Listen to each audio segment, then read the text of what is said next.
दुश्मनों ने जो दुश्मनी की है, दोस्तों ने भी क्या कमी की है। हबीब जालिब की ये शायरी इस वक्त संघ प्रमुख मोहन भागवत और राजस्थान की पूर्व सीएम वसुंधरा राजे, जो अभी पार्टी की राष्ट्रीय उपाध्यक्ष हैं, उन दोनों पर सटीक साबित हो रही है। राजनीतिक दुश्मन तो राजे और भागवत के कम नहीं है, वहीं उनके चहेते राजनीतिक दिग्गजों ने भी अब उनके साथ कई बार दगा की है। प्रधानमंत्री नरेंद्र मोदी ने इशारों में कई बार राजे को ये बताने की कोशिश की थी कि अब पार्टी को उनकी जरूरत नहीं है, तो वहीं वर्तमान राष्ट्रीय अध्यक्ष जेपी नड्डा ने तो साफ तौर पर कहा था कि अब बीजेपी बड़ी हो गई है, जिसे आरएसएस की जरूरत नहीं। बस इसी के बाद दोनों के दोस्त पीएम नरेंद्र मोदी दुश्मन से भी ज्यादा दोनों के लिए खतरनाक हो गए थे। मोदी शाह युग वाली बीजेपी में मानो जैसे मोहन भागवत का दम घुट रहा था, लेकिन फिर भी वो नहीं चाहते थे कि विपक्षी इसका लाभ उठाए, जिसके चलते मोदी के हर फैसले को वो मानते रहे। लेकिन सियासी सयानों का कहना है कि अब जब पानी सर से ऊपर चला गया तो भागवत ने मोदी शाह को आंख दिखानी शुरू कर दी। पहले भागवत ने मणिपुर को लेकर इशारों में सरकार को उसका धर्म कर्तव्य बताया, और फिर उसके बाद कई बार सरकार को ये बताने की कोशिश की कि चुनाव से लेकर नतीजे तक सब कुछ निष्पक्ष होना चाहिए। सोशल मीडिया पर तो यहाँ तक चर्चा होने लगी थी कि मोहन भागवत अब ऐसा महसूस करते हैं जैसे उन्हें मोदी ने हाउस अरेस्ट करा लिया हो। खैर, सोशल मीडिया पर आए दिन कुछ न कुछ चर्चाएं चलती ही रहती हैं। बीजेपी और आरएसएस की जंग तब खुलकर सामने आई जब राष्ट्रीय अध्यक्ष के नाम को लेकर दोनों अपनी अपनी पसंद पर अड़ गए। लेकिन कहा जा रहा है कि अब डैमेज कंट्रोल के लिए बीजेपी ने आरएसएस को खुली छूट दे दी है। अब ये महज खबरें हैं या हकीकत, ये कोई नहीं जानता, क्योंकि सूत्रों के हवाले से ये खबर है कि आरएसएस इस वक्त वसुंधरा राजे के नाम पर अड़ा हुआ है, और अगर कोई दूसरा नाम जो आरएसएस की पसंद है वो है संजय जोशी। ध्यान रहे, ये दोनों वही नाम है जिन पर मोदी शाह सहमत नहीं है। अब इन दोनों के नामों से संघ का ध्यान हटाना मोदी के लिए बिल्ली के गले में घंटी पहनाने जैसा हो गया है।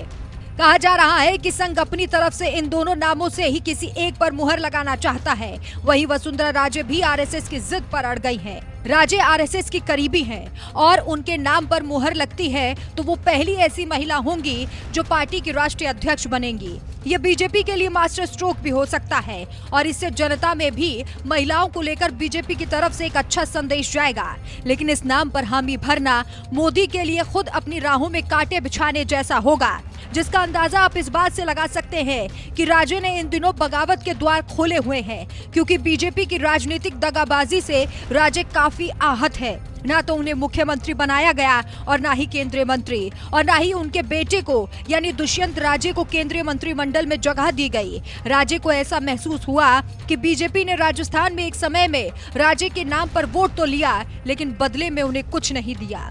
बीते चुनावों में राजस्थान में जब राजे ने प्रचार नहीं किया था तो बीजेपी को खून के आंसू रोने पड़े थे। अब मोदी ने राजे को राजस्थान विधानसभा उपचुनाव के लिए 40 स्टार प्रचारकों की लिस्ट में शामिल किया, लेकिन ये दांव भी काम नहीं आया। राजे नाराज ही रही। चुनाव प्रचार के आखिरी दिन तक वसुंधरा ने प्रचार नहीं किया। राजस्थान की मैडम अड़ गई कि अब राष्ट्रीय अध्यक्ष का पद ही चाहिए। इस रेस में उन्हें मोहन भागवत का भी साथ मिल गया है। सियासी सयाने कह रहे हैं कि राजे ने चुनाव प्रचार ना करके बीजेपी को ये 5 हिंट देने की कोशिश की है। पहला, राजे ने प्रचार ना करके बीजेपी को यह दिखाया कि वो अभी भी पार्टी से नाराज है। दूसरा, पीएम मोदी को संदेश दे दिया कि वो आलाकमान का भी आदेश ठुकरा सकती हैं। तीसरा, वसुंधरा राजे ने राष्ट्रीय अध्यक्ष के लिए अपना दावा और भी पक्का कर दिया है। चौथा, मोदी को संदेश दिया कि सीएम पद तो छोड़ दिया, लेकिन अब और धोखा नहीं सहेंगी। पांचवा, अब राजे को मुख्यमंत्री का पद भी नहीं चाहिए, और जो आरएसएस कहेगा वही वसुंधरा राजे करेंगी। दरअसल कुछ समय पहले खबर आई थी कि पीएम मोदी ने वसुंधरा राजे को ऑफर दिया है कि वो फिर से राजस्थान की मुख्यमंत्री बन जाए और राष्ट्रीय अध्यक्ष का सपना खुद तोड़ दे। जिसके बाद मोहन भागवत और राजे के बीच फोन पर लंबी बातचीत हुई, जिसमें भागवत ने राजे से कहा कि आपको जो सही लगे वही आप कीजिए, आप क्या चाहती हैं। राजे ने साफ तौर पर कहा कि जो मोहन भागवत यानी कि संघ आरएसएस कहेगा वसुंधरा राजे वही करेंगी, चाहे आरएसएस उन्हें सीएम बनने को कहे या फिर राष्ट्रीय अध्यक्ष बनने को, वो उनकी बात पर सहमति जताएंगी। जिसके बाद ये बात तो साफ हो गई कि वसुंधरा राजे सीएम नहीं बल्कि राष्ट्रीय अध्यक्ष बनना चाहती हैं।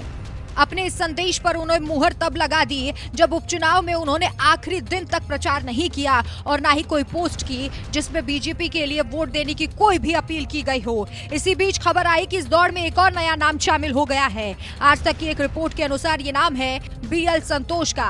बीएल संतोष फिलहाल बीजेपी के संगठन महासचिव है और ये पोस्ट हर पार्टी में काफी ताकतवर भी मानी जाती है। सबसे मजबूत दावेदार क्यों बने हैं बीएल संतोष? बीएल संतोष कर्नाटक से आते हैं। कर्नाटक में बीजेपी की सरकार बनाकर बीएस येदियुरप्पा ने पार्टी के लिए दक्षिण के द्वार खोल दिए थे, लेकिन अब वही कर्नाटक बीजेपी के हाथ से निकल गया। बीजेपी ने तेलंगाना में काफी जोर आजमाइश की थी, लेकिन वहां कांग्रेस ने बाजी मारी। तमिलनाडु में बीजेपी को रत्ती भर जगह नहीं मिली। बीएल संतोष आरएसएस से जुड़े हुए हैं, जिसके चलते उनकी दावेदारी मजबूत है। बीएल संतोष 1993 में आरएसएस के प्रचारक बने थे और संघ से ही बीजेपी में आए थे। बीएल संतोष के पक्ष में सबसे बड़ी बात यह है कि वो मोदी और शाह के साथ भी काम कर चुके हैं और संघ से जुड़ा होना उनकी सबसे बड़ी दावेदारी है। हालांकि खबरें हैं कि इस लिस्ट में और भी कई नाम हैं। अब जिन नामों की गूंज सबसे ज्यादा सुनाई दे रही है, इसमें शिवराज सिंह चौहान, विनोद तावड़े, देवेंद्र फडणवीस, सुनील बंसल, भूपेंद्र यादव, वसुंधरा राजे, बीएल संतोष, ये सभी नाम इस दौड़ में शामिल हैं। लेकिन अगर कोई इस पद को लेकर अड़ गया है या संघ जिसके साथ सबसे ताकतवर तरीके से खड़ा नजर आ रहा है, वो नाम वसुंधरा राजे का बताया जा रहा है। ऐसे में देखना होगा कि राष्ट्रीय अध्यक्ष कौन होता है। लेकिन हाँ, ये बात जरूर है कि वसुंधरा राजे ने चुनाव प्रचार ना करके इस बात को पक्का कर दिया है कि वो किसी भी हालत में झुकने के लिए तैयार नहीं। इस खबर पर आपकी क्या राय है, हमें कमेंट करके जरूर बताएं।